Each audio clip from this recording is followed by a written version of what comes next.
नमस्कार, मैं सुवर्णा। न्याय टीवी में आप सभी दर्शकों का स्वागत है। कोर्ट राउंडअप की खबरें अब विस्तार से। आपने पार्लियामेंट में उनका चेहरा देखा होगा। कहते हैं हम किसानों से बात करना चाहते हैं। बात किस बात की? क्या बात करना चाहते हैं आप? इस कानून को आप खत्म कीजिए, रद्द कीजिए। किसान आपसे बात करने को तैयार है। आप पहले जो उसका है उससे छीन रहे हो, उसकी जमीन छीन रहे हो, उसका भविष्य छीन रहे हो और फिर उसे कह रहे हो बात करेंगे। बात किस बात की? कोई बात करने की जरूरत नहीं है। पहले आप कानून वापस लीजिए, फिर जितनी बात आपने किसानों से करनी है, मजदूरों से करनी है, आप करिए। तो मैं यहां इसलिए आया हूं, मैं ये बताने आया हूं कि यह सिर्फ किसान का मुद्दा नहीं है, यह गरीबों का मुद्दा है। ये जो सिस्टम है, कृषि का सिस्टम, मंडी, एमएसपी, एसेंशियल कमोडिटीज एक्ट, ये सिस्टम आपकी रक्षा करता है। संयुक्त किसान मोर्चा ने घोषणा की है कि आने वाले दिनों में केंद्र के 3 नए कृषि कानूनों के खिलाफ देश भर में किसान महापंचायत आयोजित की जाएगी। मोर्चा ने साफ कर दिया है कि जब तक विवादित तीनों कृषि कानूनों को वापस नहीं लिया जाता एवं उनकी फसलों पर न्यूनतम समर्थन मूल्य एमएसपी की गारंटी नहीं दी जाती, तब तक आंदोलन खत्म नहीं होगा। बता दें कि विभिन्न कृषि संगठन संयुक्त किसान मोर्चा के बैनर तले ही प्रदर्शन कर रहे हैं। किसान संगठन ने गुरुवार को एक बयान जारी कहा कि उसकी टीम राज्यवार महापंचायत के कार्यक्रम के लिए योजना बना रही है। किसान संगठनों ने इस कदम का ऐलान अपनी मांगों को लेकर 18 फरवरी को देश भर में 4 घंटे के लिए रेल रोको आंदोलन की घोषणा करने के एक दिन बाद किया। वापसी ले लो, जब भी घर वापसी होगी, कमेटी, हमारा बॉर्डर भी जो सिंगो बॉर्डर है वही रहेगा, हमारा मंच भी वही रहेगा और हमारे पंच भी वही रहेंगे। गलत फहमी में कोई ना रहे, हम पंचायती सिस्टम को मानने वाले हैं। हम फैसलों के बीच में न पंच बदलते न मंच बदलते। हमारा ऑफिस भी सिंगो रहेगा, हमारे लोग भी वही रहेंगे। जो सरकार की लाइन थी बातचीत करने की, उसी लाइन से सरकार बात कर ले। आज कर ले, 10 दिन में कर ले, 2 महीने में कर ले, अगले साल कर ले। हमारी तो एक कहावत है गांव की, ये गढ़ और तिगरी के मेले में अगर कोई बालक कोई लड़ गया तो अगले साल वो वही मिलता है। बहुत लोग कहते हैं जी 2 अक्टूबर की दे दी। अरे दे दी भाई, सर्दी आ जाएगी।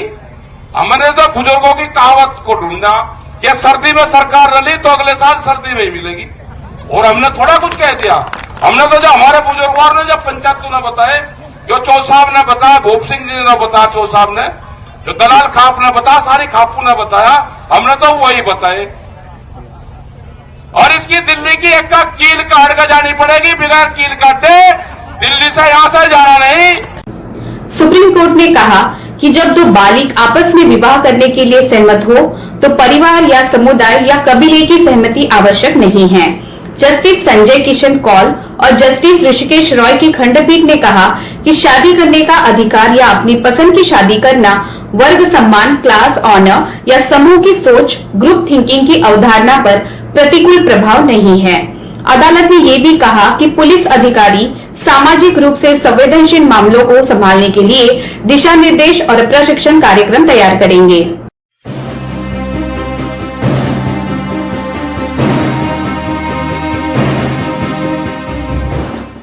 सुप्रीम कोर्ट ने गुरुवार को एक जनहित याचिका पीआईएल पर विचार करने से इनकार कर दिया, जिसमें ये सुनिश्चित करने के लिए दिशा निर्देश देने की मांग की गई थी कि पुलिस गिरफ्तारी करते समय सुप्रीम कोर्ट द्वारा दिए गए अरनेश कुमार मामले के फैसले में निर्धारित दिशा निर्देशों का सख्ती से पालन करे।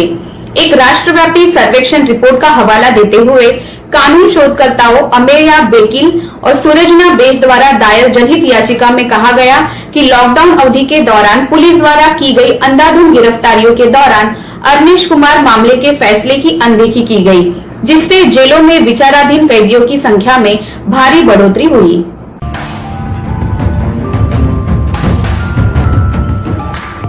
सुप्रीम कोर्ट ने गुरुवार अपने फैसले को दोहराते हुए कहा कि उपभोक्ता मंच कंज्यूमर फोरम के पास 45 दिनों के बाद लिखित बयान स्वीकार करने के लिए कोई अधिकार क्षेत्र और या शक्ति नहीं है। इस मामले में राष्ट्रीय उपभोक्ता विवाद निवारण आयोग ने कर्नाटक राज्य उपभोक्ता विवाद निवारण आयोग द्वारा दिए गए आदेश की पुष्टि की, जिसमें उपभोक्ता शिकायत पर लिखित संस्करण लिखित बयान दर्ज करने में देरी के लिए माफी मांगने वाले आवेदन को खारिज कर दिया गया। अस्वीकृति इस आधार पर थी कि उपभोक्ता संरक्षण अधिनियम 1986 के तहत प्रदान की गई सीमित अवधि से परे लिखित संस्करण या लिखित बयान दायर किया गया था।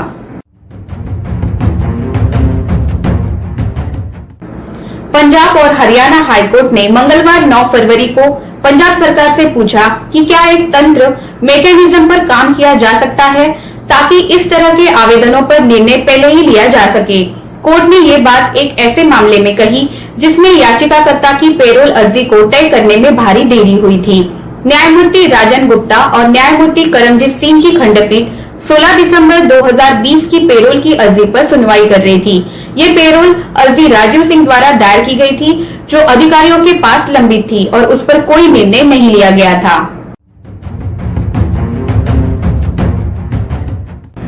दिल्ली उच्च न्यायालय में न्यायमूर्ति प्रतिभा सिंह की पीठ ने union bank of India UBI की याचिका पर प्रवर्तन निदेशालय ईडी द्वारा डेक्कन क्रॉनिकल होल्डिंग लिमिटेड की संपत्तियों की कुर्की से कार्यवाही पर रोक लगा दी है, जिसमें कहा गया है कि डेक्कन क्रॉनिकल्स के खिलाफ कॉर्पोरेट दिवालिया समाधान प्रक्रिया CIRP पहले ही शुरू की गई थी और ईडी द्वारा कुर्की इस तरह की कार्यवाही के बाद की गई है। हालांकि अदालत ने शर्त लगाई है कि ये स्टेट बैंक द्वारा संपत्ति से कमाई करने के लिए उठाए गए कदमों और यदि कोई हो तो की गई वसूली के किसी भी विवरण को रिकॉर्ड पर रखने के अधीन होगा।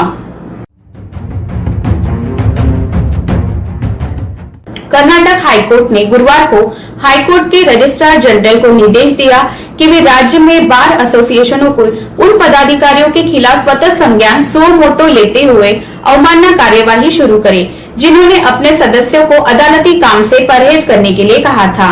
मुख्य न्यायाधीश अभय ओका और न्यायमूर्ति सचिन शंकर मकदुम की खंडपीठ ने कहा कि यहाँ ये ध्यान दिया जाना चाहिए कि कोविड-19 के मद्देनजर सभी अदालतें प्रतिकूल रूप से प्रभावित हुई, जो मुकदमे के पीड़ितों के साथ साथ बार के सदस्यों के लिए भी दुखद थी।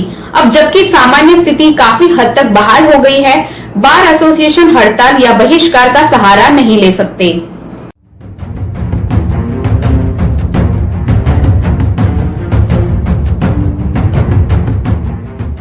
दिल्ली हाईकोर्ट की जस्टिस सुब्रमण्यम प्रसाद की पीठ ने MBBS कोर्स में एडमिशन दिलाने के नाम पर छात्रों के साथ धोखाधड़ी के आरोपी एक व्यक्ति को जमानत देने से इनकार कर दिया। आरोप था कि आवेदक crack your career private limited नाम की एक कंपनी द्वारा छात्रों को ठगने के लिए बड़े पैमाने पर रची गई साजिश का हिस्सा था। मामले में कंपनी और आरोपियों ने विभिन्न कॉलेजों में MBBS पाठ्यक्रमों में छात्रों को प्रवेश का वादा करके पर्याप्त मात्रा में धन अर्जित किया था।